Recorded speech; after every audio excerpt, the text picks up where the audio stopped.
సంతోషం, వెళ్ళిరా. సరే కానీ నీకేం కావాలి, మాకింత సాయం చేశావు అంటే ఆ ఖట్వాంగుడు అన్నాడు, మనుష్యులకు తెలియనిది మృత్యువే, ఎప్పుడు వస్తుందో తెలియదు. మీ అనుగ్రహం నాకు కలిగింది కాబట్టి నాకు చెప్పండి, నా ఆయుర్దాయం ఇంకెంత ఉందని అడిగాడు. అయితే వాళ్ళు అన్నారు, ఏమనుకోకు, 2 ఘడియలు ఉంది ఇంకా అన్నారు. ఆయన అన్నాడు, చాలు, తరించడానికి తెలిసిపోయిందిగా అని అమాంతం దివ్య విమానంలో భూమండలం మీదకి వచ్చి, ఇదిగో మిమ్మల్ని అందరినీ కూడా ఇంకా మానసికంగా పరిత్యజించానన్నాడు, భార్యాబిడ్డల్ని. ఇక నేను యథార్థ వేషాన్ని పొందుతాను అని చక్కగా ఆసనం వేసుకుని మనసుని స్థిరీకరించి గోవిందనామని చెప్తూ శ్రీమన్నారాయణని యందు మనసు నిలబెట్టి శరీరాన్ని విడిచిపెట్టాడు. మోక్షానికి వెళ్ళిపోయాడయా. 2 ఘడియలు ఉందని తెలిసిన్నవాడు ఇన్ని పనులు చేసి వెళ్ళిపోయాడు. 7 రోజులు ఉన్నవాడు నువ్వెందుకు వెళ్ళావు? ఈ మాటలు అనేసరికి పొంగిపోయాడు పరీక్షిత్. ఇది గురువు మాట్లాడడం అంటే. జగద్గురు పరంపరలో ఉన్నటువంటి శుకబ్రహ్మ అలా మాట్లాడారు అని గుర్తించవలసి ఉంటుంది. కాబట్టి అంత అందంగా మాట్లాడి ఆయన ఒక గొప్ప విషయాల్ని కొన్నింటిని ప్రతిపాదన చేశారు. నిజంగా శుకుడు పరీక్షిత్తుతో మాట్లాడినటువంటి పరిచయ ఘట్టాలని మీరు చాలా జాగ్రత్తగా పరిశీలించవలసి ఉంటుంది. అంత అద్భుతమైనటువంటి వేదాంతం ఉంటుంది అందులో. చాలా తక్కువసేపు మాట్లాడతాడు ఆయన. ఆ మాట్లాడినటువంటి భాగం మనుష్య జీవితాన్ని ఒక మలుపు తిప్పగలిగినటువంటి భాగం అది. నీకెవరు కావాలి? శ్రీ మహావిష్ణువు కావాలి. శ్రీ మహావిష్ణువు కావాలి అనుకుంటే ఆయన ఎక్కడున్నాడని తెచ్చి నీకు చూపించని చెప్పు. ఎక్కడో ఉన్నవాడైతే నిన్ను తీసుకెళ్ళడమో ఇన్ని ఇక్కడికి తీసుకురావడమో చెయ్యాలి. అసలు అంతటా ఉన్నవాడు ఆయన ఒకడే. పిచ్చాడా, అది తెలియక ఏదో ఆయన్ని పొందాలనుకుంటున్నావు. ఆయనే నువ్వై ఉన్నావు. హరిమయము విశ్వమంతయు. హరి విశ్వమయుండు, సంశయము పని లేదు. హరిమయము కాని ద్రవ్యము పరమాణువు లేదు, వంశపావన వింటే. ఆ ఒక్క శ్లోకం చాలండి. విష్ణు సహస్రనామ స్తోత్ర భాష్యం. విష్ణు సహస్రనామ స్తోత్రంలో శ్రీ మహావిష్ణువు యొక్క మొట్టమొదటి పేరేది అంటే విశ్వం. తర్వాత వచ్చినవి 999 నామాలు. యథార్థముగా మీరు ఆలోచిస్తే మిగిలిన 999 నామాలు ఈ విశ్వం అన్న నామానికి వ్యాఖ్యానాలు. విశ్వం విష్ణువు, విష్ణువు విశ్వం, అంతే. కాకపోతే అది కనపడనంత కాలం, అది తెలియనంత కాలం, విష్ణు మాయ అడ్డొచ్చినంత కాలం విష్ణువు కనపడక విశ్వం కనపడుతుంటుంది. ఆ మాయ తొలగిన ఉత్తర క్షణంలో విశ్వమునకు బదులు విష్ణువు కనపడతాడు, అంతే తేడా. నేను మీకు ఒక్క ఉదాహరణలో చెప్పాలి అంటే ఆభరణములకు బదులు బంగారం కనపడుతుంది. మామూలుగా సాధారణంగా లౌకిక ప్రజ్ఞ ఉన్నవాడు ఏమంటాడంటే ఇవి ఉంగరాలు, ఇవి కేయూరములు, ఇవి బాహుపురులు, ఇవి కంకణములు, ఇవి ఏదో కర్ణాభరణములు, ఇలా చెప్తారు. కంసాలి ఏమంటాడంటే ఇదంతా బంగారము అంటాడు. నేను గొలుసు కొనుక్కున్నానని నేనంటాను, 3 కాసులు కొనుక్కున్నాడని ఆయన అంటాడు. ఆయన బంగారం అమ్మానంటాడు, నేను గొలుసు కొన్నానంటాను. నేను నామరూపాలు చెప్తాను, ఆయన బంగారం చెప్తాడు. ఆయనకి గొలుసు ఎంత పొడుగుంది అనవసరం. ఇంత పొడుగు గొలుసుకేమో ఏదో 20,000 ఇచ్చుకున్నారండి, ఇంత ఉంగరానికేమో 35,000 అంటారేంటండి అంటే ఆయన ఏమంటాడంటే ఎంత పొడుగు కాదయా, ఎంత బంగారం ఉందో దానికి కట్టాను ధర. ఆయనకి గొలుసు ఉంగరం కనపడవు, దానిలో బంగారం కనపడుతుంటుంది. మనకి గొలుసు బంగారం కనపడుతుంటుంది. అందుకే దంతిదారు వృత్తాంతము అంటారు. ఈ మాయలో అద్వైత సిద్ధాంతమునందు దంతి అంటే ఏనుగు, దారు అంటే కొయ్య. నాన్నగారండి ఏనుగు తిండి, నాన్నగారండి ఏనుగు తిండి అన్నాడు. ఆయన ఎక్కడ తెస్తాడు ఏనుగు? పాపం ఏదో మధ్యతరగతి కుటుంబీకుడు, రోజు కొడుకు తినేస్తున్నాడు. నాన్నగారండి ఏనుగు తిండి అంటాడు, ఎక్కడ తెస్తాడు? ఆఖరికి వస్తూ వస్తూ ఏదో వడ్రంగి కొట్టుకెళ్ళి కాస్త కొయ్యతో తయారు చేసిన ఏనుగు తీసుకొచ్చి కొడుక్కి ఇచ్చాడు.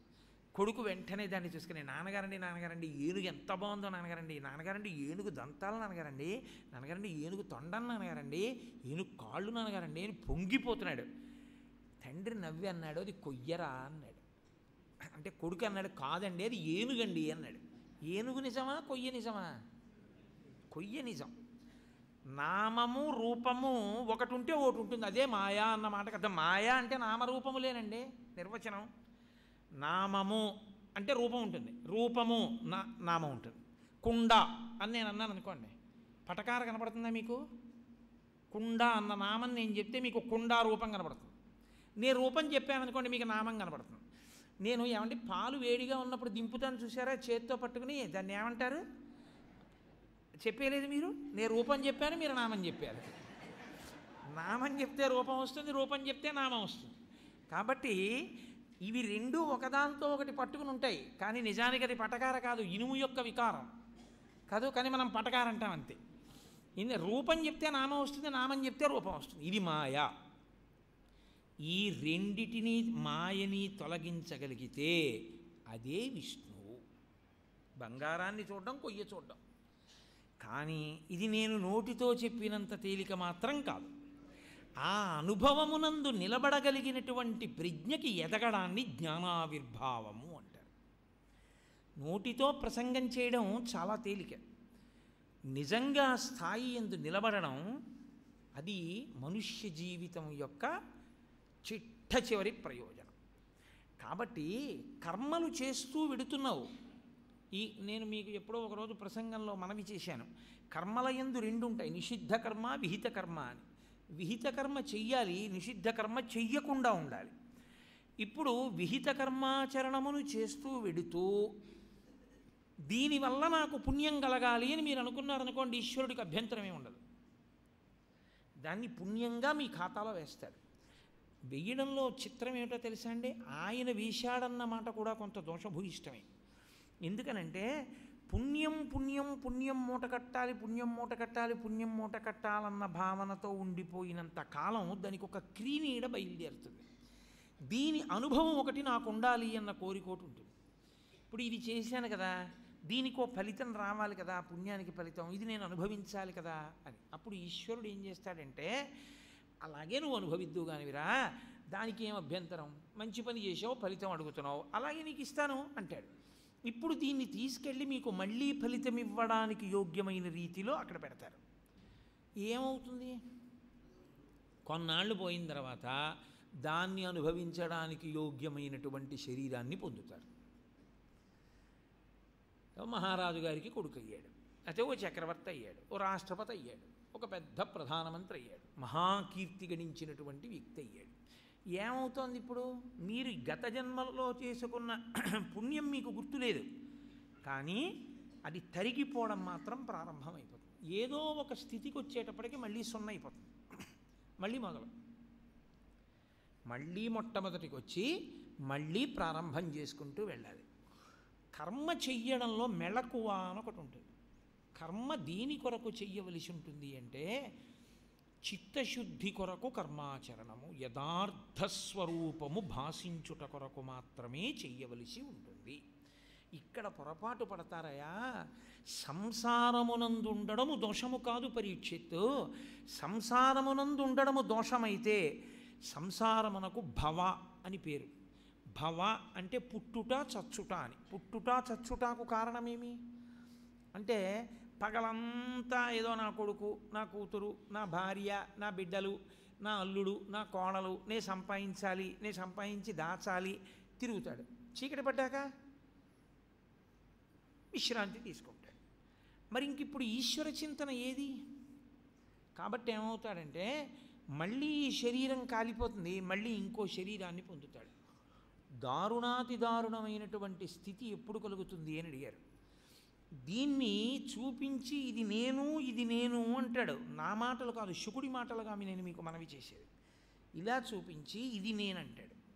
ఇది నేనన్నది చివరికి ఏమవుతుందంటే ఒక కుక్క పీక్కు తింటూ ఉంటుంది.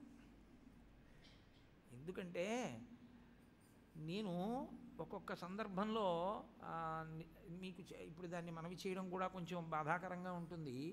ఒకానొకప్పుడు శ్మశానంలో ఒక పూజ చేయవలసి వచ్చింది. శ్మశానంలో పూజ అంటే మా అమ్మగారు శరీరం విడిచిపెట్టేసినప్పుడు అంత్యేష్టి సంస్కారం శ్మశానంలో కూర్చొని పెద్ద కొడుకుని కాబట్టి చేస్తుంటే నేను ఆ పూజ చేస్తూ కొంచెం సేపటికి ఇలా చూసేటప్పటికి నా తొడల కింద నోళ్ళు విప్పినటువంటి పురుగులు కొన్ని కనపడ్డాయి. ఇలా నోళ్ళు విప్పుతూ నేను ఆ పురుగుల్ని చూసి హడిలిపోయి ఆ పూజ చేయించి అతన్ని అడిగాను, ఏమిటండి ఈ పురుగులన్నీ అని. అంటే అతను అన్నాడు, ఆ పురుగులకు అతనికి అదే పని కదా మరి, రేషన్ కార్డులు ఇచ్చేవాడు రేషన్ కార్డు ఇవ్వడం ఎలా ఇస్తాడో, లేకపోతే సినిమా హాల్లో టికెట్లు ఇచ్చేవాడు టికెట్లు ఎలా ఇస్తాడో, అలా శరీరాలు పడిపోయినప్పుడల్లా అంత్యేష్టి సంస్కారం చేయించడానికి అలవాటు పడ్డవాడికి అవి బాగా తెలుస్తాయి. ఏ శ్మశానం ఎలా ఉంటుందో కూడా బాగా తెలుస్తుంది. కాబట్టి అతను అన్నాడు, ఇక్కడ మాత్రం అవే ఉంటాయండి. చిత్రం ఏమిటంటే ఏదైనా మనుష్య శరీరాన్ని తీసుకొచ్చి కింద పెట్టగానే వస్తాయి, వచ్చి అవి చేరుతాయి కొరికేద్దామని. కానీ ప్రాణం ఉంది అని వాటికి తెలుస్తుంది. ఎలా తెలుస్తుందో తెలియదు. చుట్టూ చేరి ముట్టుకుని చూస్తాయి, కొరక వెళ్ళిపోతాయి.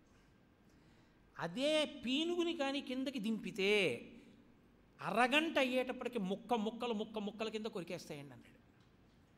అవి నోళ్ళు తెరిచి ఇంతంత ముక్కలు కొరికేస్తాయండి, తినేసేస్తాయి. పూజ కూడా పూర్తవనివ్వవు, కొరికేయడం మొదలు పెడతాయి.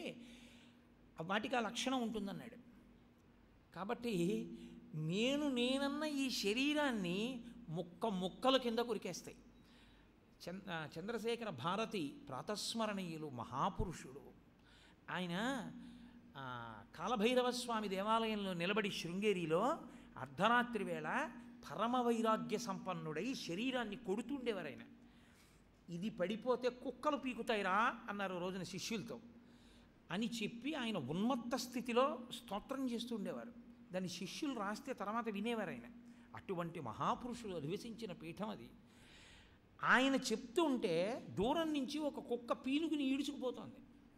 ఏమండి, యథార్థంగా జరిగాయి. కాబట్టి కుక్క పీక్కు తినేస్తుంది. నక్కలకు అదే పని. కొంచెం ఎంత లోతులో పాతాడో అవి గ్రహించగలవు, కొత్తగా ఏ శవం వచ్చిందో అవి గొయ్యిని లాగేసి అవి పీక్కు తినేస్తాయి. అథవా కాల్చేస్తే మరీ దారుణం. అసలు దాని స్థితి పరమభయంకరంగా ఉంటుంది. కాళ్ళని తీసుకెళ్ళి ముందుకు పెట్టేస్తారు, అవి ముందు కాలవలసిన అవసరం ఉండదు. మిగిలిన శరీరాన్ని ఇక్కడి నుంచి కట్టెల మీద పడుకోబెట్టి ధైర్యశాలి అయి ఉంటాడు ఆయన. ఆయన అలా పోస్తూనే ఉంటాడు ఇంధనాన్ని. బాగా పోసేసి కాలిపోయిన తర్వాత తల కాలిపోయేటట్టుగా చూస్తాడు ముందు. పట్టన్న ధ్వనితో కపాలం పేలిపోగానే సంజ్ఞ చేస్తాడు, స్నానం చేసి మీరు వెళ్ళిపోండి అంటాడు. పాదాలలోకి ఈ వేడికి ఉడికిపోయి నెత్తురు పైకొచ్చి ముద్దలు కట్టి కనపడతాయి. ఆఖరణ ఇంకా ఈ కాళ్ళని పెద్ద ఇనప తెడ్డు లాంటిది తెచ్చి ఎత్తి వెనక్కి పడేస్తాడు. అది ఇలా పడేస్తే వెనక్కి పడిపోయి కాలిపోతాడు. అప్పుడు చూసుకుంటూ ఉంటాడు జీవుడు పైన నిలబడి. దీని కొరకు ఇన్ని మాటలు ఇలా అన్నాను. నేనని ఎంతమందితోటో అహంకారానికి పోయాను. అది అదిగో అలా ఉడికిపోతోంది. అరే రే రే రే రే అదిగో అక్కడి నించున్నారు వీళ్ళందరూ. వీళ్ళ కోసం పడ్డాను ఈ పాటలన్నీ. ఒక్కనాడు శివాలయానికి వెళ్ళి ప్రదక్షిణం చేయలేదు, ఒక్కనాడు భాగవతం చెప్తుంటే వెళ్ళి వినలేదు, ఒక్కనాడు భాగవతం చదవలేదు, ఒక్క పద్యం నోటిరా. ప్రారంధం ఇలా అయింది ఆఖరికి అని బెంగ పెట్టుకుంటాడు. ఇలా బెంగ పెట్టుకోవడానికి కారణం ఏమిటంటే సంసారము కాదు, సంసారమునందు మగ్నం అవ్వడం వల్ల వచ్చింది.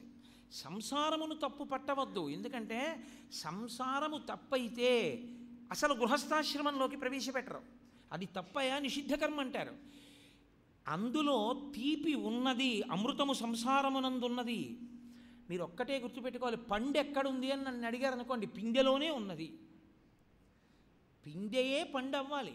పిందెగా మీరు కోస్తే వగరం.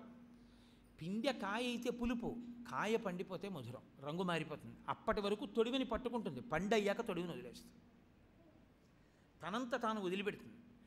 ఈ స్థితికి నువ్వు ఎదగడానికి అడ్డొచ్చినటువంటి పులుపు వగరు ఏమున్నాయో అవి సంసారమునందుండేటటువంటి కామక్రోధములు. వీటిని గెలవగలిగిన స్థితి ఎక్కడొస్తుందంటే భగవంతుని యందు మనసు పెడితే వాటిని గెలవగలిగిన శక్తి ఆయన ఇస్తాడు. అదే శంకరాచార్యులు వారు షట్పదీ స్తోత్రం చేస్తూ భవజలధి మదనమందర అంటారు. ఆ హాలాహలవక్షణం శివుడు చేశాడు అంటే దాని అర్థం ఏమిటంటే ధ్యానం చేసి భగవంతుని యందు బాగా దృష్టి పెట్టి నిలబడదామనుకున్న వాడికి వచ్చేటటువంటి వైక్లభ్యములను కూడా పరమేశ్వరుడే పరిహరిస్తాడు. అదే హాలాహలం ముందు పుట్టడం అమృతం కన్నా. పిందె పండు కావడానికి ముందున్న స్థితిలో రక్షించేవాడెవరంటే పరమేశ్వరుడే. కాబట్టి కర్మ చెయ్యకుండా ఉండకూడదు.